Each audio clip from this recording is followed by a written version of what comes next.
Eu tenho tanto pra lhe falar, mas com palavras não sei dizer como é grande o meu amor por você. E não há nada pra comparar. Olá, meus amores, bom dia. Como vocês estão? Estão todos bem? Então, como foi que aproveitaram esse feriadão, né?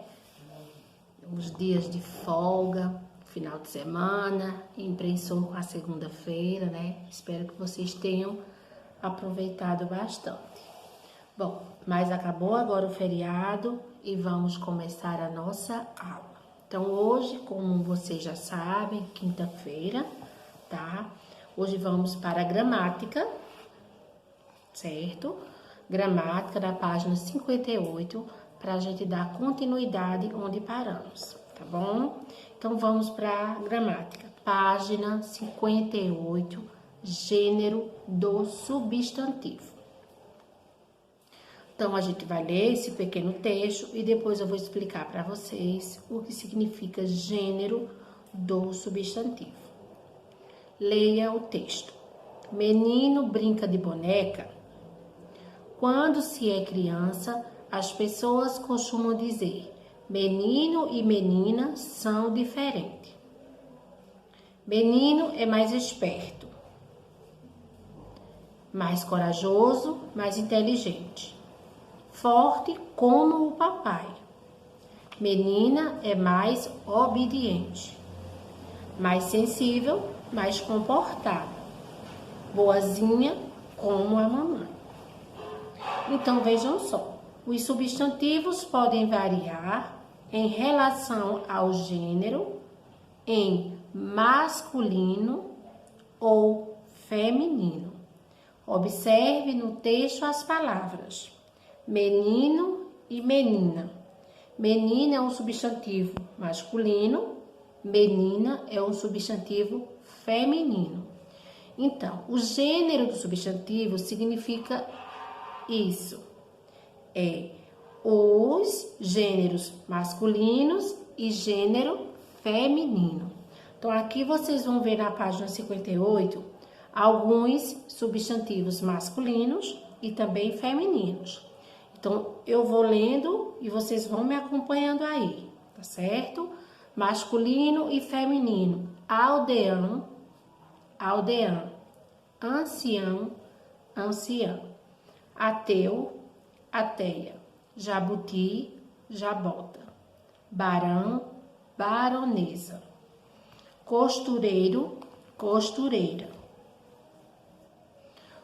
cirurgião, cirurgiã, cavalo, égua, cidadão, cidadã, juiz, juíza, leão, leoa, padrasto, madrasta, leitão, leitoa, conde, condessa, editor, editora, elefante, elefanta, órfão, órfã, freguês, freguesa, gigante, giganta, irmão, irmã, imperador, imperatriz, judeu, judia, perdigão, perdiz, poeta, poetisa, réu, ré, sacerdote e sacerdotisa.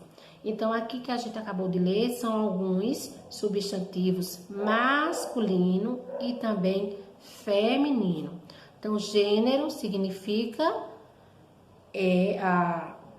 os substantivos masculinos e também os femininos. Na página 59 do livro de vocês de gramática, tem um exercício, né, a atividade, tem o número 1, o 2, o 3. Na página 60 temos o quarto e finaliza com o quinto. Então, minha gente, na página do livro de gramática de vocês, é somente a página 58, 59 e também a 60. Ou seja, eu acredito que não tenha dúvida sobre os gêneros dos substantivos. Já sabem, o gênero significa o masculino e também o feminino, certo?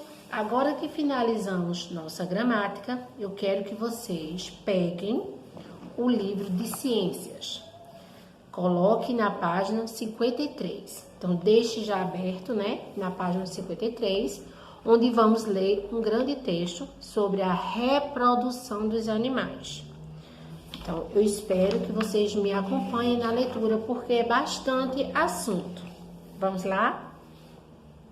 Assim como os demais seres vivos, os animais são capazes de reproduzir, gerando novos descendentes e também garantindo a sobrevivência da espécie. De acordo com o tipo de reprodução, ela pode ser classificada como sexuada ou assexuada. A reprodução assexuada geralmente é uma espécie, existem indivíduos do sexo masculino ou machos e do sexo feminino, que no caso são as fêmeas. Por isso se chama reprodução Por isso é chamada de reprodução sexuada. Os machos produzem as células reprodutoras masculinas, que são os espermatozoides, e as fêmeas produzem as células reprodutoras femininas, que são chamadas os óvulos. A reprodução sexuada ocorre quando essas duas células reprodutivas se encontram, tá? Então, observe, aí na célula tá mostrando. A célula reprodutora masculina, que no caso o espermatozoide, possui uma cauda que permite a sua movimentação em direção ao óvulo. Esse óvulo bem grande aí é que é o da fêmea, certo? Que é maior e também ele é imóvel. O encontro do espermatozoide com o óvulo ocorre através de cópula ou acasalamento. Após o acasalamento, o espermatozoide e o óvulo se unem. É o que chamamos de fecundação. O óvulo fecundado dá origem a um embrião, que se desenvolverá e ficará semelhante aos seus pais. Então, agora na página 54. Com o passar dos dias, o óvulo fecundado vai sofrendo uma multiplicação de suas células e começa a ganhar forma. É assim que um novo ser vivo é gerado. Quando o encontro de das células sexuais ocorre dentro do corpo da fêmea, chamamos de fecundação interna. Podemos observar isso com os mamíferos, répteis, aves e insetos. Na fecundação interna, que é dentro do animal, o macho libera os espermatozoides dentro do corpo da fêmea. Quando a fecundação ocorre fora do corpo da fêmea, então essa fecundação é chamada de fecundação externa, que no caso o animal é gerado fora da barriga da mãe. Geralmente ocorre em animais que se reproduzem no meio aquático e resulta em uma liberação simultânea em grande quantidade de células reprodutivas do macho e também da fêmea.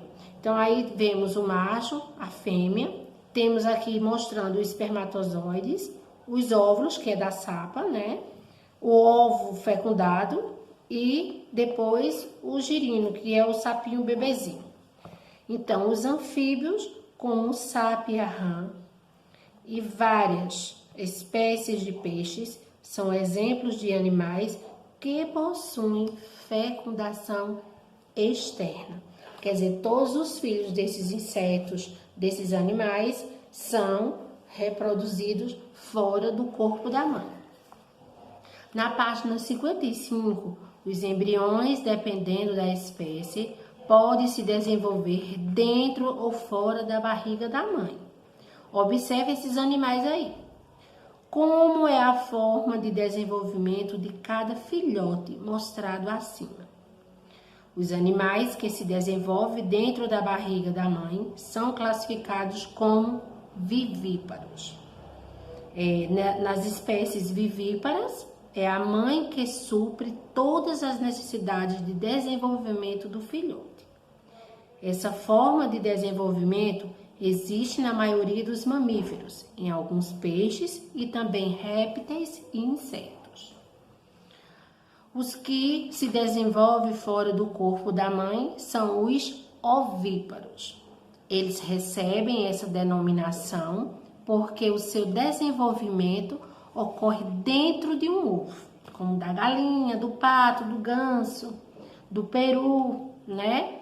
Isso, do qual o embrião retira todos os nutrientes de que precisa para se desenvolver. Então, as aves, os sapos, os jacarés e vários insetos são exemplos de animais ovíparos. Durante a gestação das espécies ovíparas, é necessário manter a temperatura ideal para o desenvolvimento do filhote. Por isso, alguns animais chegam a sentar sobre os ovos, mantendo-os aquecidos. Existem ainda animais que se desenvolvem em um ovo dentro do corpo da mãe, até o seu nascimento. São os animais ovovivíparos. Algumas espécies de serpentes, tubarões e invertebrados são ovovivíparos. Então, o tubarão maco é um exemplo da espécie ovovivípara. Na página 56, o período de desenvolvimento do embrião, dentro ou fora da barriga da mãe, varia de acordo com a espécie animal. Então, a gestação do gato dura aproximadamente 2 meses. Já a gestação do ser humano é de aproximadamente 9 meses. Então, uma mulher carrega um filho na barriga durante 9 meses. Para você ver a diferença, já no animal gatinho, a gata, ela carrega os filhotes durante até 2 meses. E depois que a galinha põe o ovo, o pintinho nasce em aproximadamente 22 dias. Temos aqui a reprodução assexuada, que estávamos estudando a reprodução sexuada, agora é a assexuada.